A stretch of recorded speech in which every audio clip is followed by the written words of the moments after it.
国际焦点来关注呢，乌克兰不断向西方国家喊话，说希望可以放宽长程武器的使用限制。这声声呼唤呢，美国终于听到了。所以拜登呢，现在呢打算要来解禁了。不过呢，他要解禁的武器呢是英国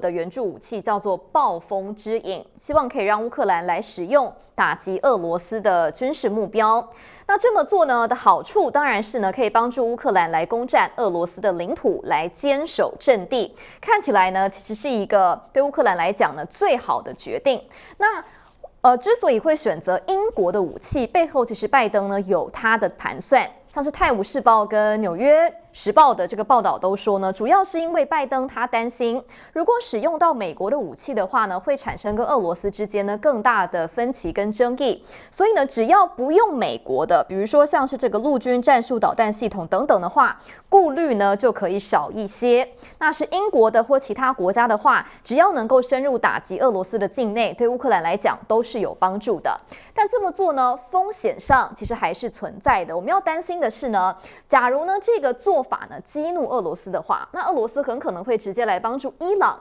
打击呢驻扎在中东地区的美军。所以现在其实俄罗斯也听到呢美国打算要放宽这个武器的风声，那普京呢当然很不是滋味，他就质疑了，你们西方国家这么做是不是等同在对俄罗斯直接宣战吗？尤其讲的是北约国家是不是想直接参与这次的冲突呢？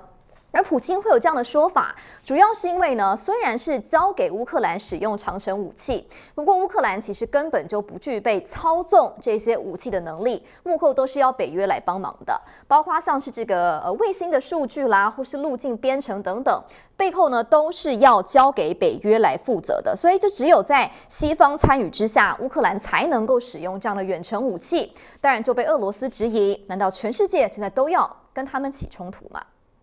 随着部队进入前线城镇，乌军得小心翼翼，因为就算有暗夜的掩护，俄罗斯飞弹没有停过。Зараз уже побільше стріляють, уже не так можна передвигатися, як до цього. Буває там і кожних 2 минути прильоти, ну по-разному. 不过乌军也不是省油的灯，在空中侦察队和炮兵的合作无间之下，阻挡俄军坦克继续往前推进。至于在俄国境内库斯克地区的行动，乌军端出鹰制 L119轻型榴弹炮强攻敌军。По бокам мінімум у нас за день вилітає від 70 до більше 100. Влучність це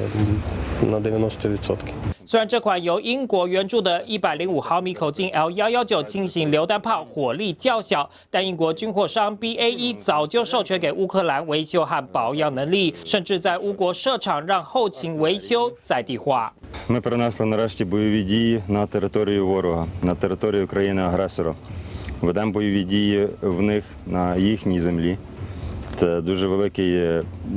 велике досягнення, про яке ми напевно 2 роки назад ще й не могли мріяти про це. 然而此时俄军飞弹又滥炸乌克兰北部的苏梅，这波空袭还引发首都基辅空袭警报大作。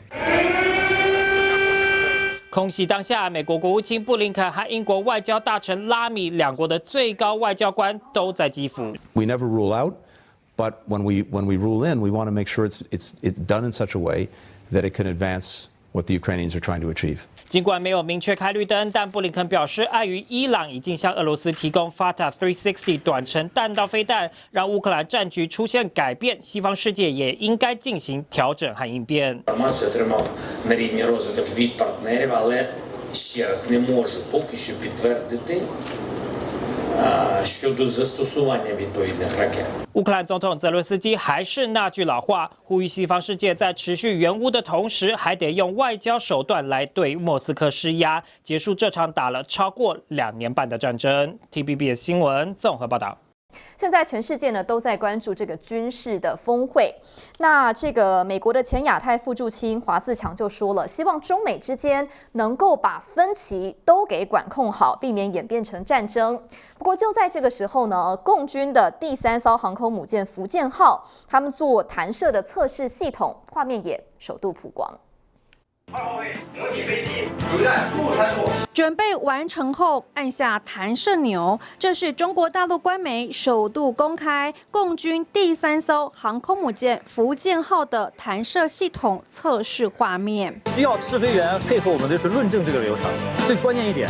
要从滑跃到弹射的无缝转接，这个不要干扰飞行员更多的精力。同时也曝光部分福建号内部画面，但是没出现任何真实的舰载机，也没透露适航海域的位置。同时，北京举办军事主场外交香山论坛，美国、俄罗斯、乌克兰、以色列的军事代表出席，大陆国防部长董军开幕演说意有所指，摒弃零和博弈，不搞一大欺小，恃强凌弱。面对地区性问题，域内国家应联合自强，维护地区的和平安宁。虽然董军的谈话没直接提到台湾议题，比起前几届被认为和缓许多，但是在论坛的访谈上，美中专家对台海问题激烈交锋。来，主要的目的是管控这些分歧，不让他们酝酿成战争，所以我就说这个目的、这个原则是非常重要，可是需要努力。美中的最大分歧就是台湾问题，因此美国国防部派出专责中国与台湾和蒙古事务的副助理部长蔡斯参与香山论坛，但是目前为止，北京官方释出的画面还没看到蔡斯身影。TVB 新闻综合报道。我们再来关注呢，是美国的总统大选的辩论会之后呢，现在看起来贺锦丽跟川普2个人的民调数字是再拉得开一些了。这是路透社跟易普所做的民调，你可以看到贺锦丽的支持度来到47%，而川普呢则是42%，现在呢拉开到了5个百分点。因为在辩论会后，大家普遍都认为呢贺锦丽的表现是比较强势的。当然呢，这个民调数字还是只当做参考，因为最终还是要看呢选举人团的票数，并不是普选票哦，是要看选举人团谁能够拿到更多的票，赢者全拿。所以几个关键的摇摆州呢，到时候可能都会起决定性的作用。当然，像是呢亚利桑那这一次是一个相当重要的摇摆州。那川普呢最近去当地造势的时候呢，他就端出一个政策牛肉。贺锦丽之前说呢，他有一些税务上的改革要做，而川普呢也互别苗头，他讲到他以后呢打算让加班费都来全部的免税，希望能够争取呢更多的蓝领阶级的选票。那过去他其实就一直蛮关注加班费这个议题。2019年呢，他把这个加班费的门槛从之前一直是年薪大概23600元左右，一路呢提高到35568美元。当然呢，这个也被人家批评说跟奥巴马比起来好像做的还不够，因为当时呢奥巴马政府的提议是要拉高到47000美元，不过这个提议后来是被法院给驳回了。那贺锦丽团队这一次呢也在骂川普这个政策说，你好像根本是狗急跳墙嘛，之前呢端不出一些牛肉，现在呢突然呢才丢了这个讯息给大家。不过如果真的呢川普当选之后要做这些税务上的改革，或是呢他之前有提到过说要提高关税，这么做对美国真的是好的吗？我们来看，这是几间大的投行他们做的这个预测，像巴克莱就警告了，这么做其实很可能会伤害到欧美企业的获利。假设呢川普他对所有国家的进口产品都征10%的关税，甚至是呢对中国大陆的产品呢再征收60%这样子高的关税，真的实施下去的话，那后果是不堪设想的。因为标普500的成分股公司获利可能都会减少大约3.2个百分点，甚至呢欧企的获利成长也会缩水。所以在整个包括物价也涨啦，经济成长又放缓的情况下，对美国来讲恐怕其实不是一个好消息。如果川普真的要再度执政的话，可能呢必须要好好思考，这么做真的对美国有利吗？才刚跟川普正面交锋后，美国副总统贺锦丽满怀笑容的来到关键摇摆州北卡罗来纳州造势，一开口就向对手喊话，还欠选民一场辩论会。It was the same old show, same old tired playbook we've heard for years, with no plan for for how he would address the needs of the American people.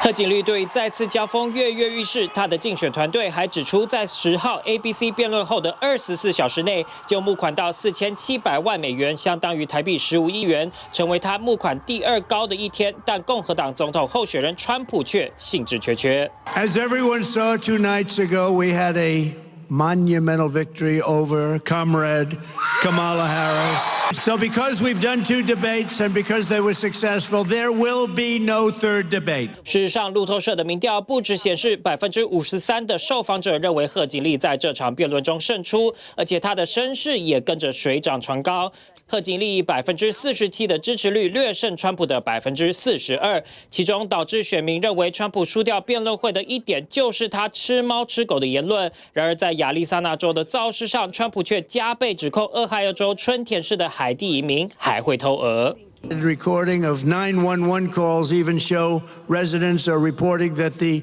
migrants are walking off with the town's geese. They take in the geese. 这让川普的金主、盟友还有共和党更加紧张。I don't think you should say stuff that maybe make it harder for people to vote for you. 就连近期投靠川普阵营的小甘乃迪都在福斯新闻网上坦言，贺锦丽在辩论中胜出。CNN 则强调，距离大选只剩下50多天，川贺双方进入最后冲刺阶段，预期将展开更激烈的选战攻防。TVBS 新闻综合报道。TVBS 新闻直播回到 YouTube 频道了，提醒您每周1到周5的晚间7点到9点，由新化主播为各位新闻划重点，记得一定要来参加直播。